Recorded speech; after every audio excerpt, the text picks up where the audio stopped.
Agriculture एक boring नहीं है। मना हम लोग पहले लगता कि एग्रीकल्चर मना वो किसान हल लेके ऐसे बैठा हुआ दुखियारी बेचारा गरीब, उसमें कुछ नहीं। आज एग्रीकल्चर एक ग्लैमर जैसा है। लाइक हम एक्टर बनना चाहते हैं, मैंने स्टार बनना चाहते हैं या कोई सेलिब्रिटी बनना चाहते हैं, तो agriculture has become that kind of field कि एग्रीकल्चर में करके भी आप सेलिब्रिटी, स्टार और पॉपुलैरिटी, जो भी पैसा जो भी आप पाना चाहते हैं वो एग्रीकल्चर में आज वो दमखम है। इसीलिए आज धोनी जैसा प्लेयर भी आज देखिए इतना बड़ा होने के बाद कि आज एग्रीकल्चर में अपना कैरियर बना रहा है।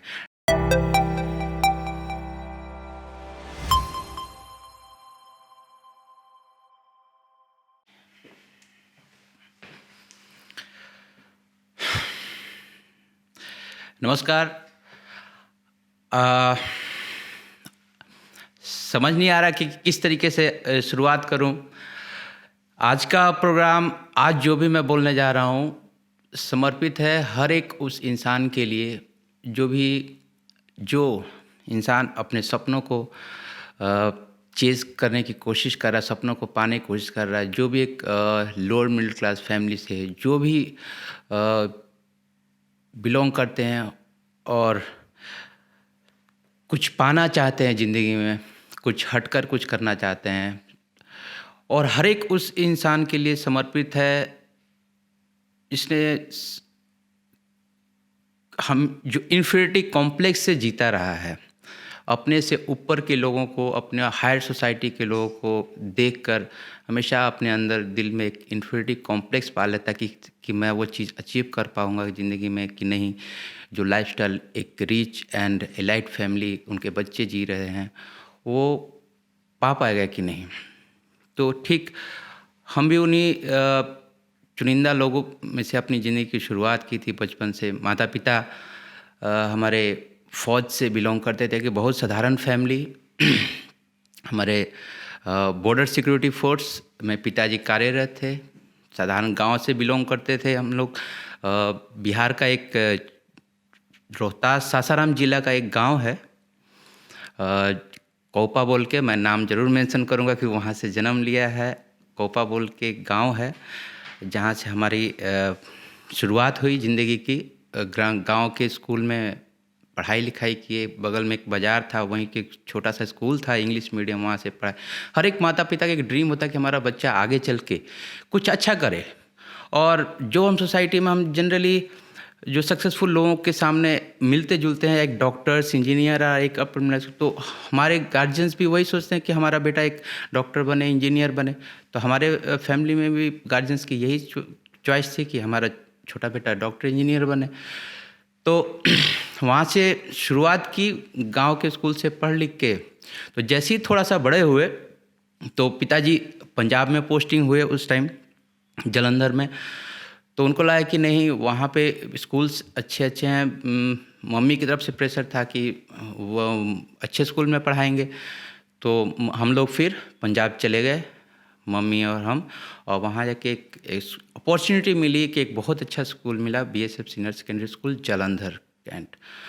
और याद है कि गांव से गया हुआ एक लड़का, एक जब पंजाब में जब स्कूल में एंटर करता है तो थोड़ा सा तो ज़रूर लगता है कि वहाँ ज़्यादातर जो स्टूडेंट्स होते हैं वेल टू डू फैमिली के होते हैं, कॉन्वेंट टाइप के। और उसमें हम एक जाके एंटर कर गए। तो एक चीज़ था कि हमारा इंग्लिश कमज़ोर था उस समय, लेकिन मैथ स्ट्रॉन्ग होती है बिहारियों की खासकर। तो जब इंटरव्यू होता है उस छोटे में, तो मैथ अच्छी थी, thanks to principal ma'am at that time, जो कि हमेशा ज़िंदगी भर याद रहेगा, श्रीमती ललिता कटोच मैम, जिन्होंने पता नहीं क्या उनके अफेक्शन हुआ मेरे से कि उन्होंने मेरे को एज एडमिशन ले लिया। फिर वहाँ से शुरुआत की। और कभी भी पढ़ाई में जो हमारे दोस्त लोग थे, क्लासमेट्स, कब साथ ही रहे, पढ़े लिखे, और बहुत ज़्यादा प्रॉब्लम नहीं हुई। हमेशा उनके साथ में ही रहे, पढ़े लिखे, एक अच्छे नंबर भी आते रहे। और प्राइमरी स्कूल्स में और स्कूल से बहुत प्यार मिला, हर एक मैडम से, हर एक से सहयोग मिला। और प्राइमरी स्कूल में भी एज ए स्कूल कैप्टन रहे और छोटे सी उम्र में। और उसके बाद फिर सीनियर सेकेंडरी स्कूल में गए, तब पापा का पोस्टिंग हो गया वहाँ से। तो उसके बाद फिर हॉस्टल में रहना पड़ा। हॉस्टल का भी बहुत सारे रोमांच और बहुत सारी कहानियाँ हैं जो हमने हॉस्टल में गढ़ी है। वो दोस्तों के साथ मिलके कुछ बदमाशियाँ भी की और बहुत ही अच्छा मेमोरेबल मोमेंट रहा हॉस्टल लाइफ में। वहाँ पे फिर बड़े नए नए दोस्त बने। वहाँ पे बहुत सारे मैडम्स का सहयोग रहा। और उस समय श्रीमती मीनाक्षी चौहान मैम, जिनका मैं स्पेशली नाम लेना चाहूँगा, कुलदीप कौर मैम, जिन्होंने टीचर से बढ़कर मेरे लिए किया, हमेशा एक गार्जियन के तौर पे, गुरु से ज़्यादा एकदम लाइक फैमिली मेम्बर की तरह हमको सपोर्ट किया हर एक चीज़ में। तो वहाँ तक सब कुछ रहा। स्कूल पीरियड अच्छा गया, स्पोर्ट्स में भी, हर एक चीज़ में। फिर +2 में जाते जाते वहाँ स्कूल के कैप्टन भी रहे, हेड बॉय रहे। लेकिन वहाँ से जब पढ़ाई ख़त्म की आफ्टर +2, तो एक ठीक ठाक ही रहा।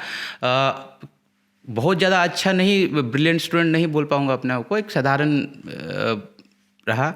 कुछ लाइफ में अप्स एंड डाउन्स भी रहे, कुछ गलतियाँ भी की हमने। और उसके बाद लगा कि नहीं, जैसे घर से बोलते हैं कि डॉक्टर बनना है, तो उसके बाद पटना वगैरह पैराडाइज इंस्टीट्यूट बोल के मना, ये कुछ कोचिंग इंस्टीट्यूट था, वहाँ पे जाके मना MBBS के लिए वगैरह प्रिपरेशन की। तो फर्स्ट अटैम्प्ट में क्लियर नहीं हो पाया, लेकिन फिर वहाँ से लाइफ चेंज हुआ।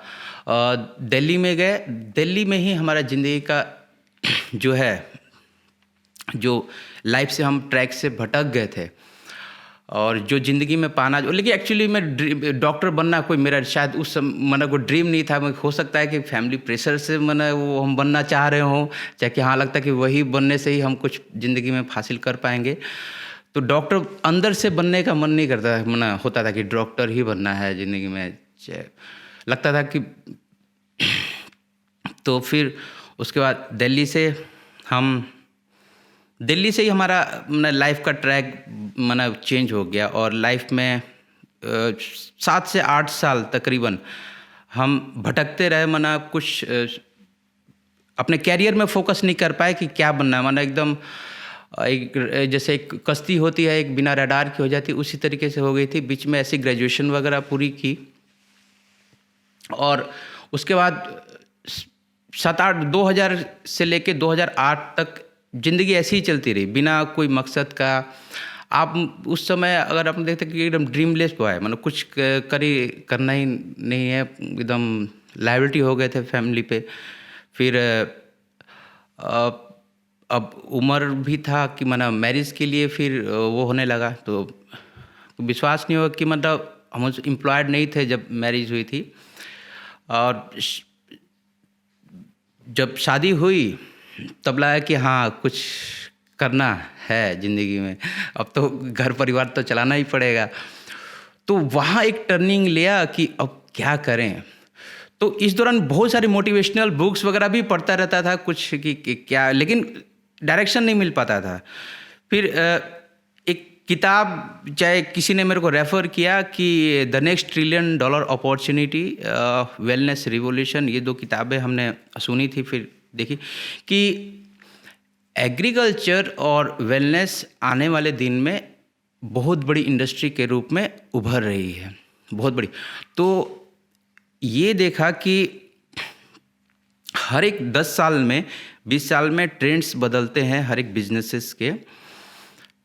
एक ज़माने में मैन्युफैक्चरिंग इंडस्ट्री था, फिर एक ज़माने में प्लास्टिक्स आया, फिर एक ज़माने में कहीं जाके आपका IT इंडस्ट्री उभरा।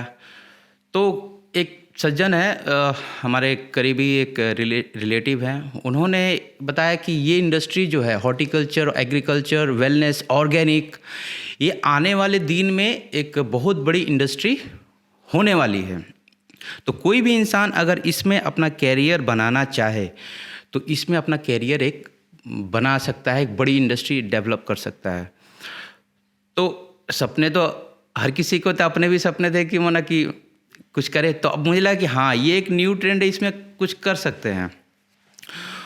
तो यहाँ पे वो जो फेज़ था कि माना शादी, और फिर 2009 का ये पीरियड था, 2008 या 2009 का, कि एक अब कुछ करना है कुछ, तो हमारा एक बिहारियों का एक छठ पूजा के प्रति बड़ा ही एक वो रहता है बिहारी लड़कों का कि छठ पूजा जो मांगो मिल जाता है। तो हमें भी बहुत आस्था है छठी मैया का। तो उस समय हमने फास्टिंग किया था छठ पूजा का। हमने खुद व्रत रखा था यहीं पे माटीगड़ा हट में। और देखिए आशीर्वाद कैसे लगा कि जैसे ही हमने व्रत तोड़ा छठी मैया का, तो एक पेपर में ऐड निकला था उत्तर बंगाल विश्वविद्यालय का कि there is one post vacant. तो इंटरव्यू वगैरह सब लिखा हुआ था कि ये फलना फलना डेट को है, अप्लाई कर किया, एप्लीकेशन आर इनवाइटेड। तो मुझे लगा कि मुझे ये करना चाहिए। देखिए अर्ली मॉर्निंग, ये मैं जरूर बोला कि जैसे ही हमने व्रत तोड़ा और पेपर जस्ट मेरे सामने आया, दोस्त के रूम में बैठा एक बैचलर स्टूडेंट था दोस्त, वो उसके घर गया तो देखा पेपर में, और मैंने मन में कहा कि ये मुझे अप्लाई करना चाहिए। एग्रीकल्चर का ही था, तो मैंने यार ये एक अच्छा है कि अपना एक फ्यूचर को सिक्योर करके मैं आगे कुछ कर सकता हूँ कुछ चाहूँ तो, और सीखने को भी मिलेगा। बिकॉज मैं बोलना चाहूँ कि मेरा कुछ एग्रीकल्चर कोई मास्टर डिग्री नहीं था टाइम। तो वहाँ पे अप्लाई किया। फर्स्ट अटेम्प्ट में जब इंटरव्यू में गए यूनिवर्सिटी में, तो नहीं हुआ सिलेक्शन नहीं हुआ। बट जो इंटरव्यू में लोग थे, वाइस चांसलर और जो भी थे वहाँ पे अच्छे बीसी के वी के प्रोफेसर्स थे, हमारे यूनिवर्सिटी के प्रोफेसर्स थे, वीसी सर थे, तो नहीं हुआ सिलेक्शन। बट जैसे ही ये ऑफ कैमरा जब निकले कि उन्होंने बोला कि you are a deserving candidate, but हम कुछ अच्छा सोचेंगे आपके लिए, कुछ और भी अच्छा जिसमें आप और अच्छा कर पाएँ, ज़रूर हम आपके लिए सोचेंगे कुछ होगा तो उसके बाद हमारी शादी हुई मैरिज हुई। उसमें मैं गांव में था। जब शादी संपन्न हुआ तब तो देखिए इतना बड़ा रिस्क लिया कि मतलब कि कुछ एम्प्लॉयमेंट नहीं था, बाप के ऊपर पिताजी के ऊपर एक लायबिलिटी था। तो वहाँ पे शादी भी होगी तब लगता तो, लेकिन फिर एक कॉल आया मेरे को, जैसे शादी ख़त्म हुई था एक कॉल आया है, माना गुरुजी बोलिए हमारे यूनिवर्सिटी के, मैं नाम लेना चाहूँगा उस सज्जन का जिन्होंने मेरे को ज़िंदगी में इतनी बड़ी अपॉर्चुनिटी दी, कि नरेंद्र डॉक्टर रणधीर चक्रवर्ती सर, उनका कॉल आया कि एक वो जिसके हम लोग बात कर रहे थे वो पोस्ट वैकेंट है, आप यू कैन अप्लाई, आप जल्दी आइए इसको अप्लाई करके कर दी। तो मेरा एक्साइटमेंट लेवल बढ़ गया। मैं जैसे ही फिर वहाँ से निकला और यहाँ के फॉर्म ऑफ फिलअप वगैरह करके अप्लाई किया कोफम के लिए, जो पोस्ट में जिसमें मैं आज हूँ, अप्लाई किया। और डॉक्टर रणधीर चक्रवर्ती का मैं बहुत ही हृदय से शुक्रगुजार हूँ कि उन्होंने हर एक तरफ से मना मेरे को एज ए गाइड बोलिए, एज ए हर चीज़ गुरु की तरह उन्होंने मेरे को सारा चीज़ पढ़ाया, लिखाया, सिखाया कि भाई ये चीज़ें सारी चीज़ें आपको तैयार करनी है। और thanks to North Bengal University authority की, जिन्होंने मुझे लायक समझा और इतने सारे कैंडिडेट्स में हमको इंटरव्यू में सिलेक्ट किया और मेरा सिलेक्शन हुआ इन कोफम में। फिर मैंने सोचा कि अब मैं ज़िंदगी में पीछे हट के नहीं देखूंगा। मेरे को ईश्वर ने और ये भगवान ने मेरे को वो चांस जो दिया है कि मुझे एक अपॉर्चुनिटी दी, रोजी रोटी जो दी यूनिवर्सिटी ने, तो मैं उस अपॉर्चुनिटी को भुनाऊंगा तो ज़रूर। और भुनाऊंगा इसलिए कि मैं अपने लिए नहीं भुलाऊंगा, मेरा तो जो होना हो एक सिक्योरिटी हो गई हो। बट मैं ये चाहूँ कि मैं उस समय क्या, जब मैं ज्वाइन किया तो 1-2 साल मुझे देखने में लग गया कि किसान की स्थिति क्या है। उस समय कोई हमारा वो बस हमें सीखने में ही हमको 1-2 साल लग गया कि खेती बाड़ी माना होता क्या है। फिर माना हम आज तक अपने खेत में भी कभी नहीं गए थे। हमारे गांव में जो खेत, हम अपना खेत की आरी भी नहीं पहचानते कि भाई किधर है। तो वो लड़का जाके हमको 2 साल खेती पहले सीखने में लगा, सीखा हमने। हमारे जो हमारे डायरेक्टर साहब थे रणधीर चक्रवर्ती सर, उन्होंने पहले बड़े असाइनमेंट्स देते थे, ये करो, वो करो, ये लिस्ट बनाओ, वो लिस्ट बनाओ, हर एक क्रॉप्स का नाम याद करो, हर एक ऑर्नामेंटल प्लांट्स का नाम याद करो। तो 2 साल मेरे को समझिए कि मेरा मास्टर डिग्री ही हुआ एक तरह से। फिर उसके बाद उनके अंडर में ही तो उसके बाद जो देखिए, मैं तो ये मानता हूँ कि मेरी ज़िंदगी की जो सफ़र है वो मेहनत तो की, लेकिन सब कुछ गॉड प्लान के तहत हुआ है। ईश्वर के ने ही सारा चीज़ प्लान किया मेरे लिए। फिर एक्सीडेंटली हमारे जो साइंटिस्ट थे हमारे ऊपर जो, तो उनकी देहांत हो गई, तो पोस्ट वो वैकेंट हो गया। तो ये मेरे लिए एक बहुत बड़ा चैलेंज भी रहा कि हमारे ऊपर से जो गाइड हम लोग को चलाते थे वो गुजर गए थे। तो वहाँ पे मेरे को एक अपॉर्चुनिटी मिली कि चीज़ें अब जो है कि हमारे हाथ में आने लगी कि मैंने अब कैसे क्या करें, कोफम को कैसे लीड किया जाए और क्या एक्टिविटीज़ करें, थोड़ा आ गया दायित्व टाइप का। तो मुझे कोफम को सपने सोचने लगी, कोफम को एक बहुत बड़ा एक ब्रांड बनाना है, कोफम को आगे लेके बढ़ाना है और किसानों को जोड़ के एक इधर में रिवोल्यूशन टाइप का लेके आना है उत्तर बंगाल में। उत्तर बंगाल को एक वाइब्रेंट डेस्टिनेशन बनाना है हॉर्टिकल्चर में, एग्रीकल्चर में। लोग यहाँ आए, प्रशिक्षण लें और लोग सक्सेसफुल हों इस लाइन में। लोग उस समय मैं देख रहा था 2012-13 में लोग खेती में यंगस्टर्स नहीं आते थे, एक आध लोग हुआ करते थे बस कि जो फ्लोरिकल्चर और हॉर्टिकल्चर इंडस्ट्री में। लेकिन लोग इन्वेस्टमेंट करने से कतराते थे इस लाइन में। ज़मीनें पड़ी हुई थी, खाली पड़ी हुई रहती थी, लेकिन लोग इन्वेस्टमेंट नहीं करते थे। तो उस समय कोफम का थोड़ा इंडिपेंडेंट डिसीजन लेने का और बाकी चीज़ों का जो थोड़ा हेड जो हैं डिपार्टमेंट ऑफ बायोटेक्नोलॉजी की तरफ से थोड़ा हमको वो थोड़ा फ्रीडम दिया गया कि मैं इंडिपेंडेंट सोच के और इंडिपेंडेंट कुछ जो भी मैंने डिसीजन लूँ, एक्शन लूँ, उसको मेरे को सपोर्ट मिलता था हेड की तरफ से। तो वहाँ से फिर जो सबसे बड़ी सफलता मिली 2012-13 में कि कोई भी उस तरीके से हमारे नॉर्थ बंगाल में एक ऑरेंज, पाइनएप्पल और फिर आपका बाकी जो मसाला क्रॉप्स है, हल्दी, बाकी जो भी मसाले क्रॉप्स है, फिर आपका जिंजर होता है और ब्लैक कार्डमम एक बहुत बढ़िया कैश क्रॉप है। तो कुछ ऐसा नहीं दिखता था कि लोगों को अट्रैक्ट किया जा सके, यंगस्टर्स को अट्रैक्ट किया जा सके।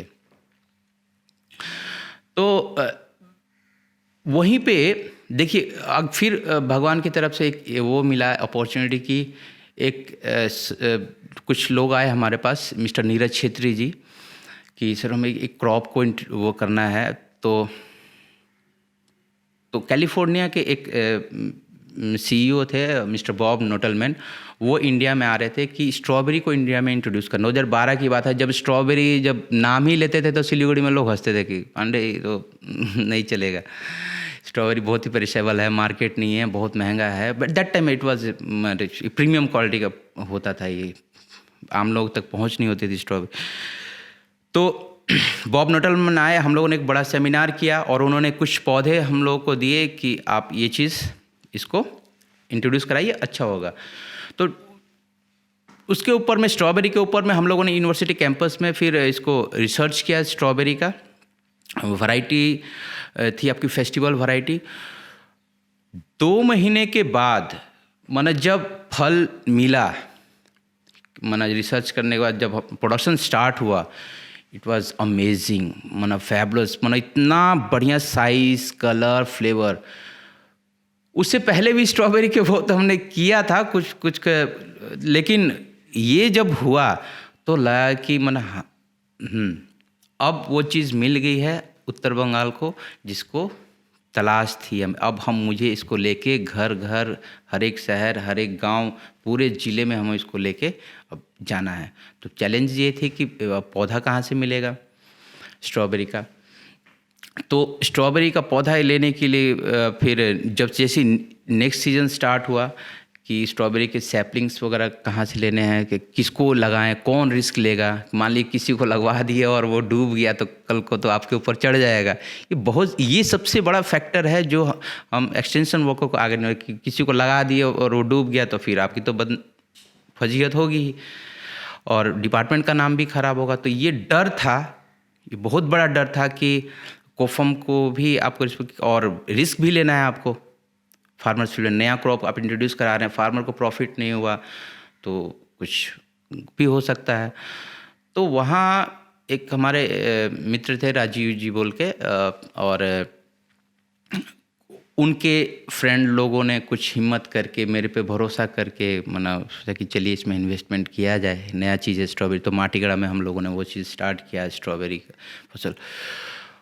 और पौधे की बात है तो पौधा जब मिस्टर बॉब आए थे तो कुछ उन्होंने पहाड़ में भी डिस्ट्रीब्यूट किए थे। तो वहाँ आप जानते हैं कि स्ट्रॉबेरी ठंडा जगहों में वो सैपलिंग प्रोड्यूस हो जाता है ठंडा जगह में।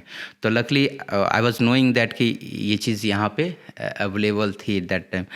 तो मैंने वहाँ से ली चीज़ों को, और ये जीवन में हर चीज़ प्लान भगवान ने किया। वो चीज़ अगर नहीं होता तो शायद आज ये सक्सेस आज नहीं मिली रहती। तो वहाँ से सैपलिंग प्रोड्यूस का और माटीगढ़ा में जब हम लगाए और 2 साल के बाद जब फल का उत्पादन हुआ तो वो मेरे लिए बहुत ही बड़ा खुशी का मोमेंट था कि चलिए, और बहुत ही ज़बरदस्त प्रोडक्शन। तो वहाँ से जो कॉन्फिडेंस मिला फर्स्ट प्रोजेक्ट से, और what it was a bumper hit, बहुत अच्छा रेवेन्यू जनरेट किया उन्होंने। एक तो लगा कि अरे ये चीज़ मिल गई, अब तो भाई पूरा एकदम पूरा नॉर्थ बंगाल में एकदम पूरा स्ट्रॉबेरी क्रांति लेके आना है बस। हर एक जगह स्ट्रॉबेरी। फिर नेक्स्ट ईयर में 2013-14 में फिर कुछ सबसे यहाँ भी ये चीज़ भी बोलना चाहूँगा कि सिलीगुड़ी का मीडिया जर्नलिस्ट जो है, जो भी all the media journalist they are very cooperative. इतना मेरे को ज़िंदगी में इतना साथ दिया, हर एक कोई भी प्रोजेक्ट करता गया, हर एक तो ना हर एक में अपना खबर को इतना सुंदर से प्रकाशित किया और उसको जन जन तक पहुंचाया। तो I would also like to thanks all the media person of the north Bengal, those who have always supported me in every venture of कोफम। सो जब ये चीज़ों का हुई न्यूज़ वगैरह हुआ तो काफ़ी लोगों तक उसकी खबर पहुंची। तो फ्रॉम नेक्स्ट जो बहुत सारे नेक्स्ट ईयर में बहुत सारे लोगों ने प्लांटेशन स्टार्ट किया स्ट्रॉबेरी का। तो इस तरीके से ये जर्नी, इन दौरान बहुत सारी कठिनाइयों का भी सामना करना, बट अल्टीमेटली आज स्ट्रॉबेरी एक हम लोग के नॉर्थ बंगाल में एक बढ़िया एक क्रॉप के रूप में स्थापित हो चुका। आज हम रहें चाहे ना रहें, बट ऐसा सिस्टम बना दिया है कि स्ट्रॉबेरी अब रुकेगा नहीं, पीछे नहीं होगा। वो सिस्टम बनाना ही मेरा मेन मकसद था कि हम ये नहीं कि एक आदमी कंट्रोल में चीज़ें रहें, एक आदमी के उसमें नहीं, सारा चीज़ ओपन एक सिस्टम बना दिया है कि लोग अब आगे बढ़ेंगे ही उस चीज़ को लेके। सिमिलरली जैसे स्ट्रॉबेरी का आप सक्सेस देखा, आज देखिए कि आज बिहार, जरूरी नहीं कि नॉर्थ बंगाल तक, हम लोगों ने आसाम, बिहार में भी आज जो आप सक्सेस स्टोरी देखेंगे औरंगाबाद का जो सबसे बड़ा स्ट्रॉबेरी, तो वो कहीं ना कहीं मना कोफम से ही प्रेरित होकर चीज़ें आगे गई और हम लोगों ने उनको हेल्प भी किया टेक्निकली, जो कि बिहार का सबसे बड़ा स्ट्रॉबेरी फार्म है। और यही नहीं, नेपाल इंटरनेशनली भी कोफम ने हर एक क्षेत्र में काम किया है। नेपाल का आज सबसे बड़ा अगर कोई ऑर्गेनिक फार्म अगर आप देखें झापा में, तो वो भी कोफम की ही देन है। एशिया का सबसे ठुल्लो स्ट्रॉबेरी फार्म ये कोफम की ही देन है कि कोफम के मार्गदर्शन से ही, टेक्नोलॉजी से ही आज वो स्थापित और सक्सेसफुल है। इनफैक्ट भूटान, सिक्किम, चाहे आसाम, हर जगह आज स्ट्रॉबेरी आज अगर माननीय प्रधानमंत्री जी भी अगर स्ट्रॉबेरी का नाम ले रहे हैं तो कहीं ना कहीं आज देखिए आज ले रहे हैं, वो चीज़ें हम लोगों ने 7-8 साल पहले ही करके उसको एक्सटेंशन में लगाया था। तो चैलेंजेस भी रही है कि बहुत लोगों ने मना करते थे कि स्ट्रॉबेरी मत कीजिए, पेरिशेबल आइटम है, किसान डूब जाएगा, महंगा है, कहाँ बिक्री करोगे। बट हमने नहीं सुनी लोगों की बातें और करते चले गए कि हमको कुछ करना था बस। उसके बाद 2013 में एक और भगवान की तरफ से एक अपॉर्चुनिटी मिला कि ड्रैगन फ्रूट, एक शख्स थे पीयूष कांति बोल के कि सिलीगुड़ी कॉलेज के एक टीचर हैं फिजिकल एजुकेशन के, वो और एक दो उनके दोस्त लोग मेरे पास आए। बड़ी इंटरेस्टिंग है कि आए और उन्होंने मेरे को बोला कि सर आप इतना तो कर ही रहे हैं स्ट्रॉबेरी में, सर वो ड्रैगन फ्रूट भी एक बोल के कोई चीज़ फल होता है बहुत बढ़िया ड्रैगन फ्रूट, तो उस पर भी आप क्यों नहीं कुछ करते। तो मैं भी सुन के हैरान हो गया, ड्रैगन फ्रूट वो क्या होता है। तो ड्रैगन फ्रूट की खेती की हमने फर्स्ट टाइम नाम सुना था। तो उसके बाद जब गूगल वगैरह में सर्च करना चालू किया कि ड्रैगन फ्रूट, तो जैसे ही गूगल में सर्च किया तो उसकी बेनिफिट्स देख के और उसके फीचर्स देख के ड्रैगन फ्रूट के बारे में मना एकदम सरप्राइजिंगली लगा कि मना अरे यार यही चीज़ जो थी स्ट्रॉबेरी में जो कमियां हैं वो ड्रैगन फ्रूट पूरी कर रहा है। तो ड्रैगन फ्रूट तो अब एक और भगवान ने हमको ब्रह्मास्त्र दे दिया किसानों के लिए कि भाई ये है कि जो ज़िंदगी बदल सकता है किसानों की। तो फिर हमने पता लगाना चालू किया कि ड्रैगन फ्रूट एक्चुअली में होता कहाँ है और कैसे इसके पौधे मंगाए जा सकते हैं। और हम उत्तर बंगाल में वो कहीं नहीं था ड्रैगन फ्रूट, उस समय कोई नाम भी उतना नहीं जानते। कितने लोगों से बात करते हो लेकिन नहीं ड्रैगन फ्रूट क्या होता पता नहीं। बट हम फिर विधान मार्केट वगैरह में गए, बाजार में देखा कि वहाँ पर ड्रैगन फ्रूट अवेलेबल था, but cost was very high. तो कहीं ना कहीं से हमने फिर बांग्लादेश के थ्रू कुछ पौधे मंगवाए। फिर यूनिवर्सिटी प्रीमाइसेस में हम लोगों ने इसको ट्रायल किया। डॉक्टर चक्रवर्ती सर थे, हम लोग थे, उसमें ट्रायल किया। कुछ किसानों को, गवर्नमेंट फंक्शनरीज को इनवाइट किए, सारा चीज़ किया। और 1 से 1.5 साल इसका फल होने में टाइम लगता। तो हम लोग उसके ऊपर पूरा जो काम करना है, उसको खाद देना है, पानी देना है, हर एक चीज़ को केयरिंग किया। और जो उसमें रिसर्च ही बोलिए एक तरह से कि 1.5 साल लगा। और हम लोगों ने तो किया ही, बगल में फिर एक किसान को भी हम लोगों ने दिया था जिसको पहले हमने ट्रेनिंग दिया था CADC माटीगढ़ में कि भाई आप लोग ड्रैगन फ्रूट भी शुरुआत कर सकते हो। तो वो वहाँ से इंस्पायर होकर वो औरत उस सेमिनार में आई थी और वहाँ हमको बोले सर आप तो लगा ही रहो, हमको भी 2 पौधा दे दिए, हम भी अपने घर में लगाएं। आदिवासी महिला एक ट्राइबल की 2 पौधे हम भी लगाएंगे। तो उन्होंने 2 पौधे अपने घर में जाके लगाते। ठीक next year again with God grace मतलब कि इतना अच्छा फ्लावरिंग और फ्रूटिंग चालू हुआ उनके घर पे भी, नक्सलवाड़ी हाथीगिस्सा में भी और हमारे यूनिवर्सिटी में भी फ्लावरिंग फ्रूटिंग बम्पर। बस अब तो कोई खुशी ठिकाना ही नहीं था कि बस कि हाँ अब चलो अब तो कुछ है ही नहीं। क्योंकि इसमें ड्रैगन फ्रूट में क्या, क्योंकि ना तो कोई ज़्यादा बीमारी लगती है, ना ज़्यादा कुछ पानी देने की ज़रूरत है, और ना ही इसमें कोई एक बार लगाइए तो 20-25 साल 30 साल तक मन आपको फल देगा। तो इन्वेस्टमेंट ज़्यादा नहीं था, 1 टाइम इन्वेस्टमेंट था और लॉन्ग टर्म में रिटर्न था। तो ये किसी भी और ये कोई भी किसान इंटरक्रॉपिंग के तौर पे भी इसको करके एक अच्छा इनकम कमा सकता है। तो लगा कि भाई किसान की अगर ज़िंदगी बदल सकता है तो बस ये क्रॉप है। और ये तो फिर उसको लेके फिर धीरे धीरे लोग जुड़ते गए, ड्रैगन फ्रूट के साथ खेती करते गए। ट्रेनिंग्स में बहुत सारे, कम से कम 100 के ऊपर ट्रेनिंग्स दी होंगी पूरे नॉर्थ बंगाल में होंगे ड्रैगन फ्रूट स्ट्रॉबेरी के ऊपर में। और ये जो पीरियड होता है इसमें लोग जुड़ते चले जाते हैं, बहुत सारी कहानियाँ बनती हैं, बहुत से चैलेंजेस भी आते हैं और साथ साथ सक्सेस भी मिलता है। तो ये खट्टी मीठी यादों के साथ जो भी है 17, 18, 19, 20 ये पूरा गुजरता गया। और आज ड्रैगन फ्रूट जो बोल सकते हैं कि हिंदुस्तान में अगर ड्रैगन फ्रूट की क्योंकि देने वाला है तो वो हमारा कोफम उत्तर बंगाल का ही देन है कि ड्रैगन फ्रूट आज हमारे इंडिया में इतना पॉपुलर क्रॉप के रूप में डेवलप हो रहा है, जिसको माननीय प्रधानमंत्री जी भी बार बार इसका नाम ले रहे। तो हमारा जो मेन फिर देखिए फिर नेक्स्ट पड़ाव क्या है कि अब ये चीज़ें ग्रो तो हो रही हैं बट इनके मार्केट कहाँ है। सबसे बड़ा चैलेंज आज किसान के पास कि मार्केट, कि ये फल जो हमने ग्रो किया उसको बेचेंगे कहाँ। तब एक और अपॉर्चुनिटी मिली कि कोरोना वाला जो पीरियड फेज आ गया कि सारी चीज़ें बंद हो गई। तो अब स्ट्रॉबेरी उस समय किसान खेतों में सड़ रहे थे, तो वहाँ पे हमको एक और अपॉर्चुनिटी मिला कि हम एक और न्यू काइंड ऑफ एग्रीप्रेन्योर को हम लोग सेटअप खड़े कर सकते हैं। मेरा बेसिकली काम है एंटरप्रेन्योर्स खड़े करना। I am in the building of building business builder. Basically हमें लोगों को खड़े करने हैं, लोगों को सक्सेसफुल बनाना, हमारा मेन मकसद यही है। तो वहाँ पे कुछ यंगस्टर्स ने बोला कि सर क्या करें। तो मैंने कहा भाई ये कर सकते हो कि फार्म टू किचन, ये कॉन्सेप्ट में आप एक अच्छा बिजनेस बिल्ड कर सकते हो। और ये चीज़ें स्टार्ट हुई और कुछ युवा सिलीगुड़ी के इससे जुड़ के एक अच्छा खासा अपना एक बिजनेस प्लेटफॉर्म बना रहे हैं इस फील्ड में कि किसानों से सब्जी लेके फिर घर तक पहुंचाना और एक बिजनेस मॉडल एक अच्छा डेवलप कर रहे हैं। तो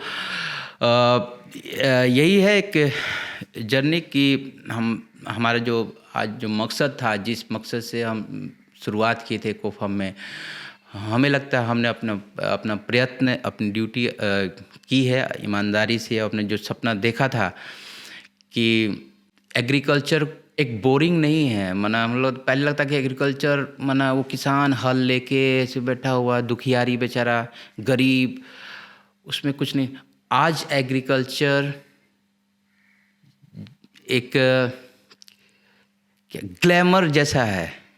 लाइक हम एक्टर बनना चाहते हैं, एक मैंने स्टार बनना चाहते हैं या कोई सेलिब्रिटी बनना चाहते हैं, तो agriculture has become that kind of field कि एग्रीकल्चर में करके भी आप सेलिब्रिटी, स्टार और पॉपुलैरिटी जो भी पैसा जो भी आप पाना चाहते हैं वो एग्रीकल्चर में आज वो दमखम है। इसीलिए आज धोनी जैसा प्लेयर भी आज देखिए इतना बड़ा होने के बाद कि आज एग्रीकल्चर में अपना कैरियर बना रहा है। टाटा हो, रिलायंस हो, आज हर एक बड़ी इंडस्ट्री, आज वो जो हमने सपना जो हमने सोच के जिस एग्रीकल्चर में 2010 में सोच के आए थे कि आने वाले दिन में हमको 2020 में एग्रीकल्चर बहुत बड़ा एक उभरेगा एक क्षेत्र। आज मैं ठीक 2020-21 आपके सामने हूँ और आप ये वक्तव्य रख रहा हूँ। तो ये 10 साल का जो जर्नी रहा, तो आज मुझे खुशी है कि मैंने जो डिसीजन लिया अपने माता पिता के आशीर्वाद, ईश्वर के और गुरु के आशीर्वाद से कि एग्रीकल्चर में जाना है, उसमें करियर बनाना है और लोगों को इस फील्ड में लाना है, तो कहीं ना कहीं मैं अपने इस प्रयास में सफल रहा हूँ। और और आज हजारों युवा नॉर्थ बंगाल में आज कृषि में जुड़ना चाहे और बड़े बड़े एंटरप्रेन्योर जो करोड़पति लोग भी जो हैं आज खेती में इंटरेस्ट दिखा रहे हैं, खेती में इन्वेस्ट कर रहे हैं। और हमारे नॉर्थ बंगाल, हमारा जो ड्रीम है कि हमारा नॉर्थ बंगाल इंडिया का सबसे बेस्ट ऑर्गेनिक डेस्टिनेशन बने, तो उस तरफ हम लोग प्रयासरत हैं। ऊपर वाले और सभी गुरुओं और माता पिता का आशीर्वाद है। Thank you very much.